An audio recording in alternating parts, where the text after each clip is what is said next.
हरे कृष्णा।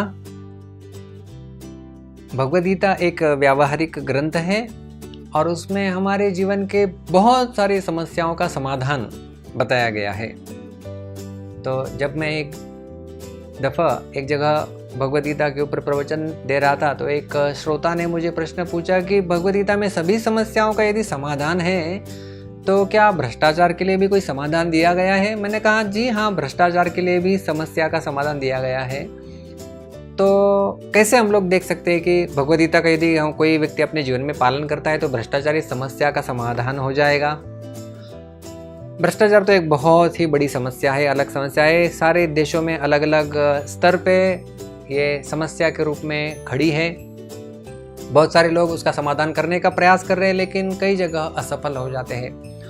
तो हम लोग देखते हैं कि ये भ्रष्टाचार व्यक्ति करता ही क्यों है। सर्वप्रथम यदि हम लोग उसकी जड़ में जाए तब समझ में आता है भगवद गीता का 16वां अध्याय जिसका शीर्षक है दैवी आसुरी संपद विभाग योग, जिसमें भगवान श्री कृष्ण दैवी संपदा और आसुरी संपदा इसके बारे में वर्णन करते हैं। दैवी यानी डिवाइन, आसुर यानी डिमोनियक। तो उसमें आसुरी संपदा का वर्णन करते हुए भगवान श्री कृष्ण कहते हैं कि ऐसे व्यक्ति जो अपनी कामनाओं से प्रेरित होकर कार्य करते हैं, बहुत सारी अभिलाषाएं, बहुत सारी कामनाएं, बहुत सारी अनियंत्रित वासनाएं जब उनके मन में, उनके हृदय में जब पनपती है और उसके आधार पे उसका आश्रय लेके जब कोई व्यक्ति कार्य करता है तो कई सारी चिंताएं उनके मन के ऊपर हावी हो जाती है। इसलिए 16वें अध्याय के 11वें श्लोक में भगवान कृष्ण कहते हैं चिंताम अपरिमेयाम च प्रलयांताम उपाश्रितः कामोपभोग परमा एतावद इति निश्चिताः। चिंताम अपरिमेयाम च, ऐसी अनंत अनंत चिंताएं उन्हें सताती है। चिंताम अपरिमेयाम च प्रलयांताम उपाश्रिता, और कब तक ये चिंताएं चलेगी? जब तक इस संसार का प्रलय नहीं हो जाता तब तक ये चिंताएं चलती रहेगी। और काम उपभोग परमा एतावद इति निश्चिता, इन लोगों ने ऐसा निश्चित किया हुआ है कि हमारे जो कामनाएं हैं उनकी पूर्ति करना ही जीवन का उद्देश्य है। तब उनके जीवन में ये इतनी सारी चिंताएं होती है और उसका परिणाम क्या होता है 12वें श्लोक में भगवान कृष्ण बताते हैं आशा पाश शतैर्बद्धा काम क्रोध परायणाः इहन्ते काम भोगार्थम अन्यायेनार्थ संचयान। आशा पाश शतैर्बद्धा, शतः का अर्थ होता है सैकड़ों, आशा पाश शतैर्बद्धा। इस प्रकार से सैकड़ों आशाओं से जब व्यक्ति बंधित हो जाता है, काम क्रोध परायणः, और अपनी कामनाएं और अपना जो क्रोध है उसका आश्रय लेता है, काम क्रोध परायण इहन्ते काम भोगार्थम, और वो केवल अपनी कामनाओं को संपूर्ण करने में ही अपना जीवन यापन करता है। और उसके लिए उसे क्या करना होता है? अन्यायेन अर्थ संचयान, अन्याय पूर्वक भी वह व्यक्ति अर्थ का संचय करता है। अर्थ का संचय करता है। अर्थ का संचय करना बुरी बात नहीं है। जो 4 पुरुषार्थ बताए गए हैं वैदिक सभ्यता में, धर्म अर्थ काम मोक्ष, तो जो अर्थ भी है वो धर्म के अधीन होना चाहिए। धर्माधिष्ठित अर्थ, धर्माधिष्ठित कामनाएं ये होनी चाहिए। लेकिन जब हम धर्म को ही दूर कर देते हैं और केवल अर्थ का संचय अन्यायपूर्वक भी करना प्रारंभ कर देते हैं अपनी अनियंत्रित कामनाओं को पूर्ण करने के लिए, तब भ्रष्टाचार जैसी समस्याएं, इनका सामना हमें करना होता है।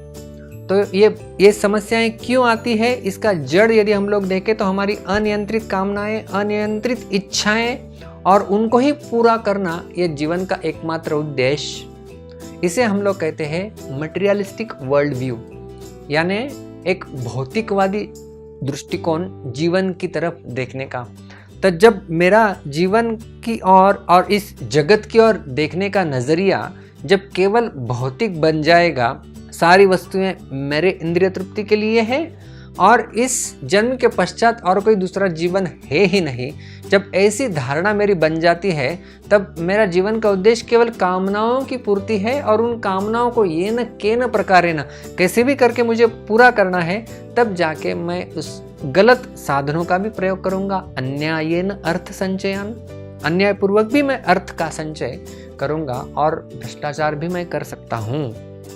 लेकिन भगवद गीता हमें एक आध्यात्मिक जीवन दृष्टि स्पिरिचुअल वर्ल्ड व्यू ये प्रदान करती है।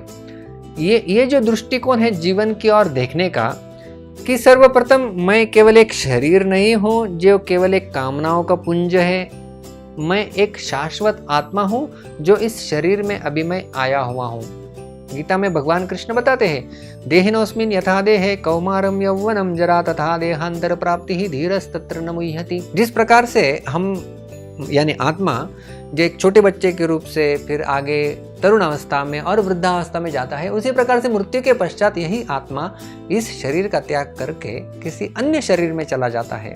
तब हमारे एक शाश्वत अस्तित्व की जब हमें प्रचीति देती है भगवद गीता, तब हमें समझ में आता है कि ये जो जगत है ये केवल एक अशाश्वत वस्तुओं से भरा हुआ है, जो कि मुझे केवल अपने भोग के लिए प्रयोग में नहीं लाना है।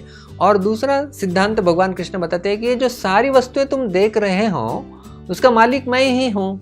5वें अध्याय के आखिरी श्लोक में कृष्ण कहते हैं, भोक्तारम यज्ञ तपसाम सर्वलोक महेश्वरम सुहृदम सर्वभूतानाम ज्ञात्वा माम शांति मुच्यति। भोक्तारम यज्ञ तपसाम, सारे लोगों का स्वामी मैं हूँ, और अहम सर्वस्य प्रभवः मत्तः सर्वं प्रवर्तते। 10वें अध्याय के भगवद गीता के 8वें श्लोक में कृष्ण कहते हैं कि जो भी तुम देख रहे हो वो सब कुछ मुझसे ही आ रहा है।